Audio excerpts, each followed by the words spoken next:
I remember that night I launched Facebook from that little dorm in Kirkland House. I went to Noakes with my friend KX, and I remember telling him clearly that I was excited to help connect the Harvard community, but one day someone would connect the whole world. The thing is, it never even occurred to me that that someone might be us. We were just college kids. We didn't know anything about that. There were all these great big technology companies with all these resources, and I just assumed one of them would do it. But this idea was so clear to us that all people want to connect. Today, I want to talk about purpose. One of my favorite stories is when JFK went to go visit the NASA Space Center, and he saw a janitor holding a broom, and he asked him what he was doing, and the janitor replied, "Mr. President, I'm helping put a man on the moon."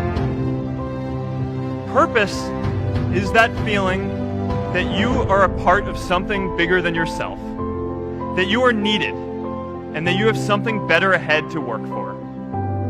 Purpose is what creates true happiness. My hope was never to build a company. I wanted to have an impact. And as all these people started joining us, I just assumed that that's what they wanted to do too. A couple years in, some big companies wanted to buy us. I didn't want to sell. I wanted to see if we could connect more people. And we were building the first version of Newsfeed at the time, and I thought, if we could just launch this, it could change how we all learn about the world. Nearly everyone else wanted to sell, and it tore our company apart. After one particularly tense argument, one of my close advisors told me if I didn't agree to sell the company right now, I would regret that decision for the rest of my life.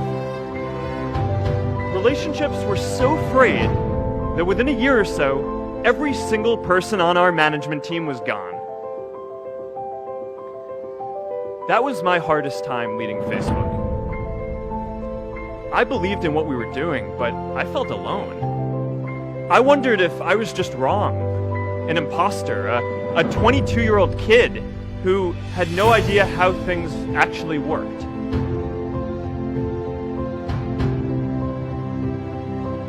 And I know that a lot of you are going to have your own stories just like this. A change in the world that seems so clear that you are sure someone else is going to do it. But they're not. You will. But be prepared to be misunderstood. Anyone working on a big vision is going to get called crazy, even if you end up right. Anyone taking initiative will always get criticized for moving too fast, because there's always someone who wants to slow you down. Anyone taking on a complex problem is going to get blamed for not fully understanding it, even though it's impossible to know everything up front. Let me tell you a secret. No one does when they begin. Ideas don't come out fully formed. They only become clear as you work on them. You just have to get started. If I had to know everything about connecting people before I got started, I never would have built Facebook. In our society, we often don't take on big things because we're so afraid of making mistakes. Facebook wasn't the first thing I built.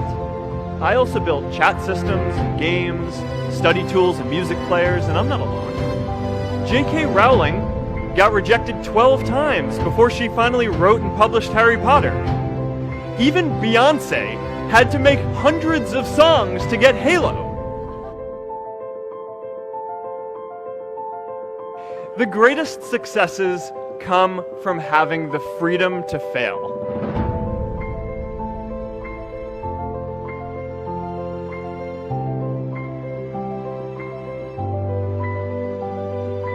You know, a lot of times I think people just get afraid because, you know, often your dream is, it seems like it's so far off, but if you just kind of focus on building stuff that you think is good and you keep on going at each step along the way and don't let people deter you from that and just really care about what you're doing, and you know, I think that's how you build something good.